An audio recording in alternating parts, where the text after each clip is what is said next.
Pessoal, nesse vídeo vamos discutir o tema do planejamento de obras em artes. Vamos fazer uma contextualização inicial sobre os significados do planejamento da obra em artes a partir das especificidades das demandas e necessidades populares ligadas à qualificação da moradia e à regularização fundiária. Faremos uma discussão breve sobre os diferentes sistemas de gestão, como mutirão e autoconstrução. Discutiremos ainda o lugar do projeto e do canteiro e passaremos ainda por algumas experiências práticas representativas, como vivenda e teto. Finalizando com uma parte mais instrumental dessa discussão, onde apresentaremos critérios, parâmetros e instrumentos para o planejamento da obra em artes.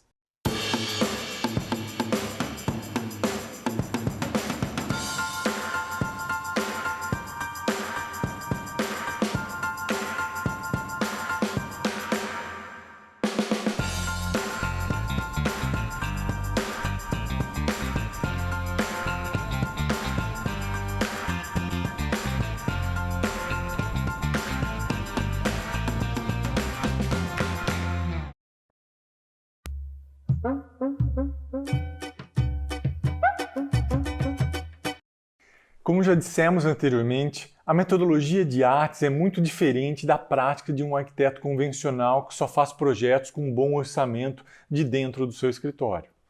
A metodologia da artes visa dar resposta para uma diversidade grande de demandas, que vão desde pequenas reformas e melhorias, mas também uma reforma da cobertura, a instalação de unidades sanitárias ou a ampliação dos cômodos existentes, ou então até grandes projetos urbanísticos de infraestrutura ou então ainda de regularização fundiária, que afinal a artes é uma prática inclusiva e popular. Nesse sentido, quando falamos em planejamento de obras com assessoria técnica, vamos precisar incluir a caracterização da demanda, o desenvolvimento do projeto, a elaboração de memorial descritivo, a orçamentação, a produção de um organograma físico-financeiro, o funcionamento do canteiro, a gestão dos materiais. Tudo isso respeita e ganha características das populações envolvidas, isso é, respeita as especificidades sociais, culturais, territoriais e econômicas das demandas em artes. E é disso que a gente vai tratar ao longo desse vídeo. Nós sabemos que as maiores dificuldades na realização das obras com artis estão relacionadas com as limitações orçamentárias das famílias e comunidades, mas também com a complexidade de fatores ligados a uma obra e, sobretudo, com as etapas da sua execução. Para alguns profissionais, essas dificuldades são interpretadas como uma atuação mais operacional diretamente no canteiro, fazendo com que as soluções apareçam como respostas mais diretas aos problemas do que a execução da obra impõe. Mas não raro, essa forma de resolver o problema na medida em que ele aparece pode resultar em perdas, em atrasos, desperdícios que afetam a própria comunidade. Nesse sentido, fazer um bom planejamento da obra pode ajudar muito.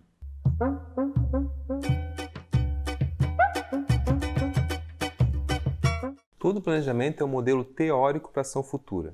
Uma tentativa de antecipar esse futuro e também de procurar moldá-lo de acordo com as escolhas, decisões e critérios tomados no presente e ao longo da caminhada.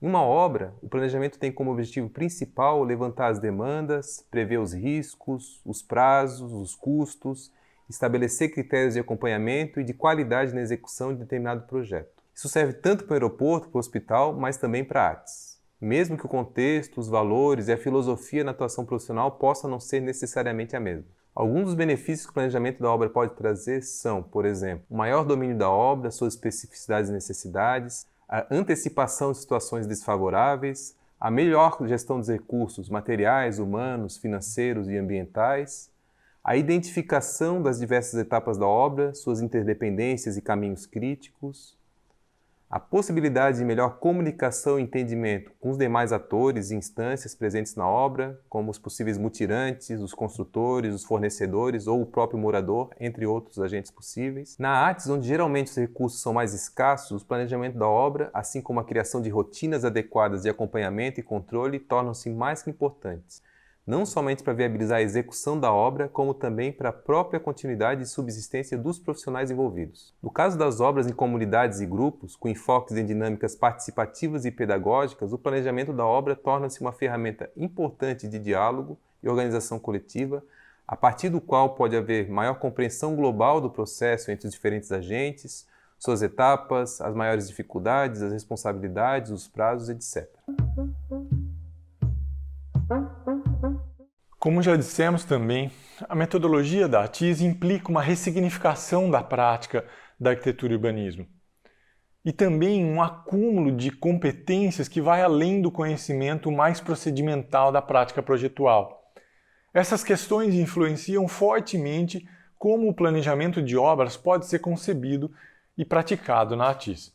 Seu conteúdo, suas rotinas, seus impactos e também suas limitações. O que eu quero reforçar aqui é o seguinte: há muitas diferenças entre planejar uma obra feita por uma equipe de profissionais contratada em regime de empreitada global e o planejamento de uma obra feita por um mutirão autogestionado e assessoria técnica, em que o canteiro se torna também um espaço pedagógico e parte da construção de uma cidadania ativa. Será igualmente diferente o planejamento de uma obra cuja demanda surge individualmente de uma outra demanda que vem de uma família para a reforma de um banheiro, ou então de uma demanda de regularização fundiária surgida de modo coletivo e cujos processos jurídicos, territoriais e urbanísticos envolvem interlocução com um conjunto de agentes e instituições. Traremos a seguir alguns temas no sentido de problematizar aspectos do gerenciamento da obra em ATIS, dos quais vale destacar o lugar do projeto e a participação, as possibilidades e limites da ATIS frente às demandas individuais e coletivas,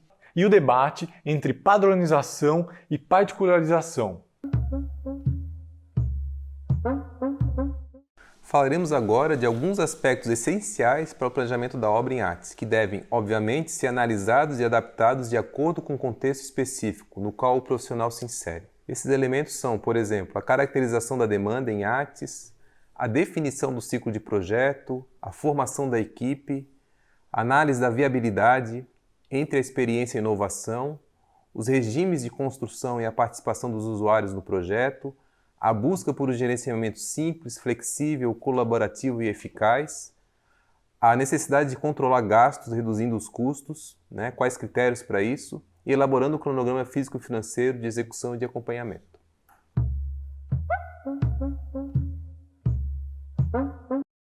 Essa etapa é fundamental. Inicia-se com o reconhecimento mútuo, assim como o estabelecimento e esclarecimento acerca dos interesses de cada um dos lados, assim como a compreensão clara sobre as necessidades e anseios dos moradores.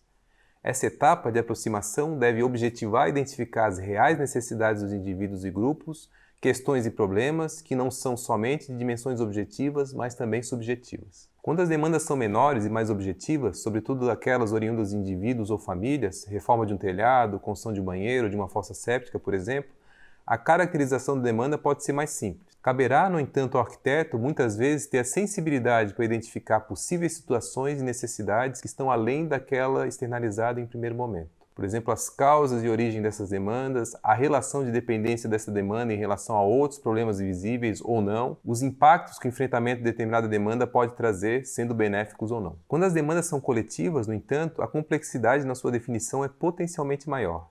A necessidade de implementar estratégias de planejamento que sejam capazes de evidenciar as questões, as necessidades e desejos individuais e coletivos, de modo a possibilitar uma maior formalização e compreensão do problema, da demanda que será mais concretamente enfrentada pelo projeto.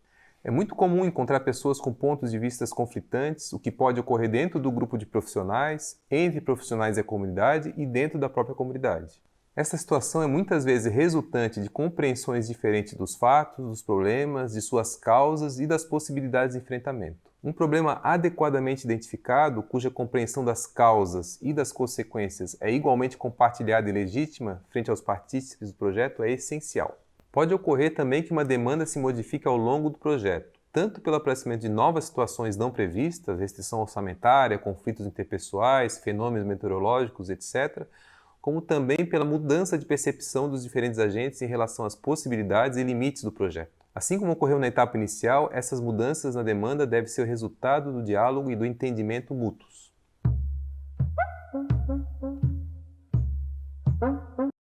Após a definição da demanda, é importante também esclarecer a responsabilidade de cada agente. Entender onde se inicia e se encerra a atuação de cada um. Existem experiências de ATIS onde o ciclo do projeto encerra-se com o levantamento da demanda e o desenvolvimento de uma proposta de intervenção traduzida em plano ou projeto, cuja implementação seria realizada por outros agentes em outro momento. É a clara separação entre a concepção e a realização. Se essa separação é geralmente problemática em qualquer produção arquitetônica, ela é ainda menos desejável em artes, onde a execução, o canteiro, assume importância fundamental dada a incerteza, a singularidade e os conflitos que muitas vezes vêm associados à intervenção em habitação popular. Dependendo do regime de construção, se autoconstrução, mutirão autogestionado ou contratação por empreitada, a atuação dos profissionais poderá também incluir outras atividades, como, por exemplo, a formação e a capacitação da mão de obra, a organização do canteiro, a gestão financeira, a gestão dos materiais, o trabalho técnico-social, o acompanhamento pós-ocupação, e pode incluir também atividades ligadas à comunicação, à sensibilização e à mobilização coletiva. Se trabalhar com regulação fundiária, deverá prever também a necessidade de interlocução com atores, instituições e quadros normativos específicos que possuem ritos e tempos próprios.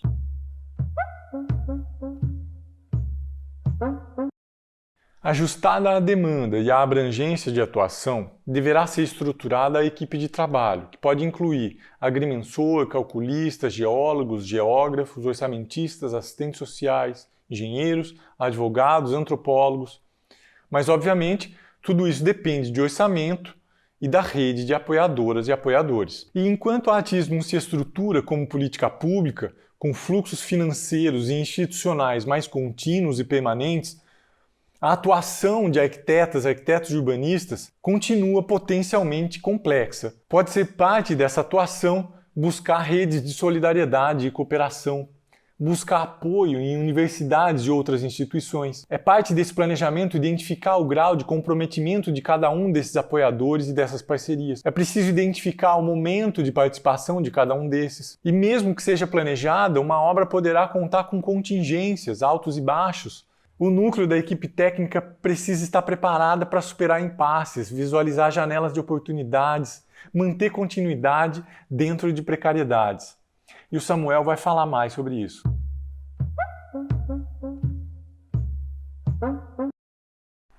É comum no trabalho em artes o profissional ser chamado a colaborar na construção não somente do problema e das soluções arquitetônicas, passando pelo projeto e pela execução das obras, mas também na busca pelas alternativas de arranjos institucionais e financeiros para garantir a viabilidade da realização. Também nessa etapa, a interlocução com os moradores e suas demandas, individuais e coletivas, é essencial. Muitas das decisões acerca da demanda, do ciclo de projeto e da viabilidade passa pela definição das formas de financiamento que estarão disponíveis. Aqui entram alguns fatores importantes a serem lembrados, dentre eles a diversidade de arranjos financeiros existentes e possíveis. Existe o caso do autofinanciamento, onde a própria família ou comunidade, a partir de recursos próprios, vai viabilizar o projeto.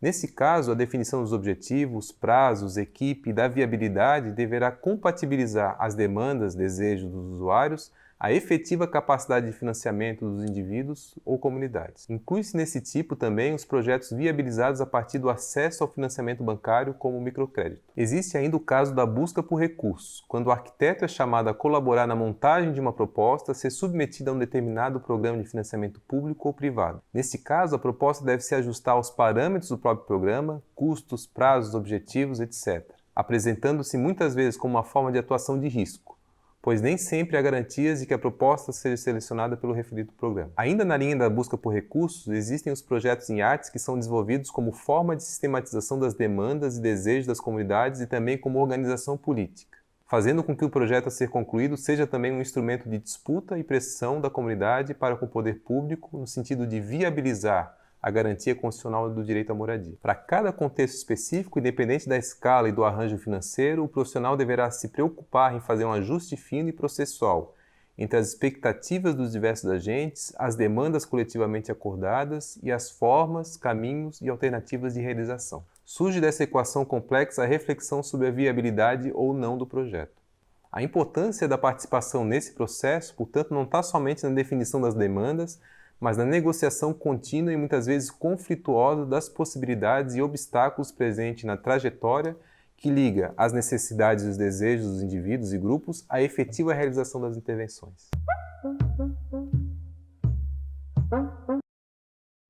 Outro aspecto essencial no planejamento de obra em artes é a estreita margem de atuação situada entre a sedimentação da experiência, que oferece ao arquiteto um repertório e maior segurança para encontrar os caminhos mais adequados para a solução de determinadas demandas, e a capacidade de adaptação às contingências e especificidades de cada projeto. E por que o caso único transcende as categorias de teoria e da técnica existentes, o profissional não pode tratá-lo como um problema instrumental a ser resolvido pela aplicação de uma das regras de seu estoque de conhecimento profissional.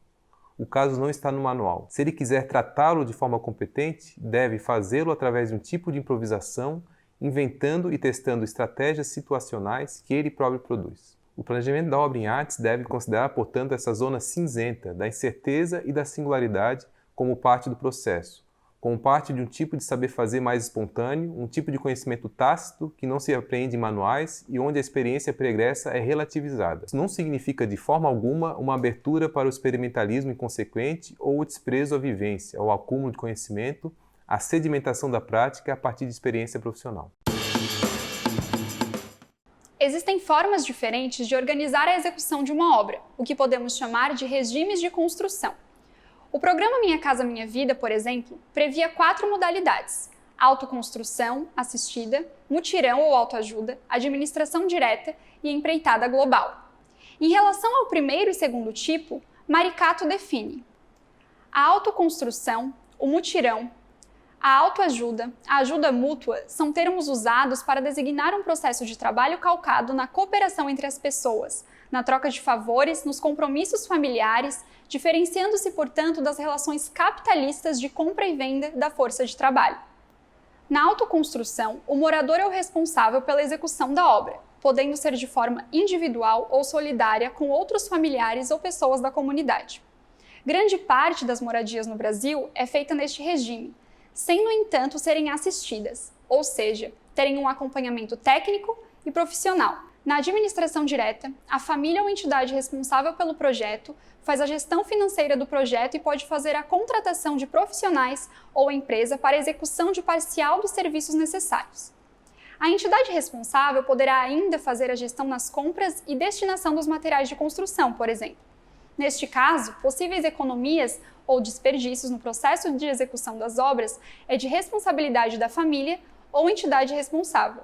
No caso da empreitada global, a família ou entidade responsável pela execução contrata empresas especializadas para a execução da obra ou do serviço por um preço certo e total.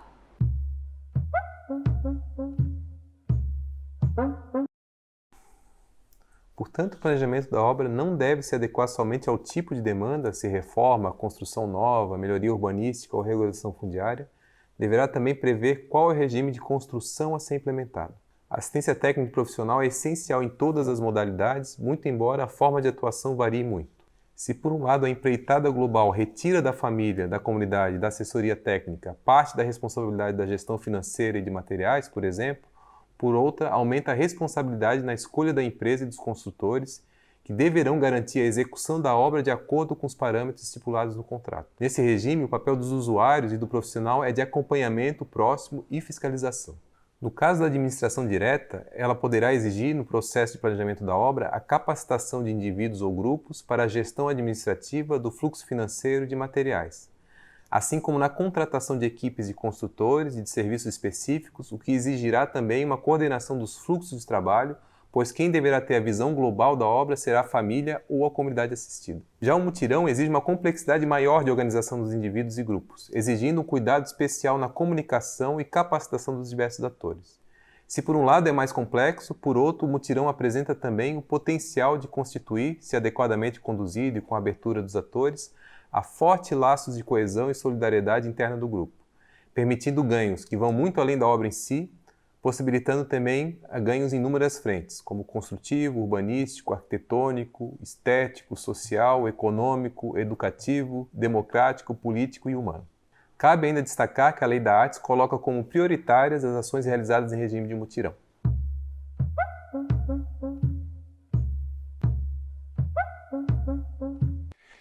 Não há muita receita para o planejamento de obra em ATIS, mas sugerimos aqui alguns princípios básicos. Ser simples significa que a lógica de organização e estrutura deve ser compreensível ao conjunto das pessoas que atuará no projeto, oferecendo assim condições para que todas e todos possam não somente entender, mas também interagir com o projeto, permitindo assim que ele possa ser avaliado, criticado e aperfeiçoado de forma coletiva ao longo do processo. O uso de esquemas gráficos, linhas do tempo, fluxogramas, mapas mentais, entre outros, são formas de tornar o planejamento da obra, o sequenciamento das atividades, a divisão das responsabilidades, tudo isso mais legível para todas e todos. Há mesmo uma ressignificação do papel do projeto e do canteiro, o que exige, portanto, também uma compreensão mais flexível do planejamento da obra, o que não significa a ideia de um planejamento frouxo, parcial ou insuficiente. Significa, sim,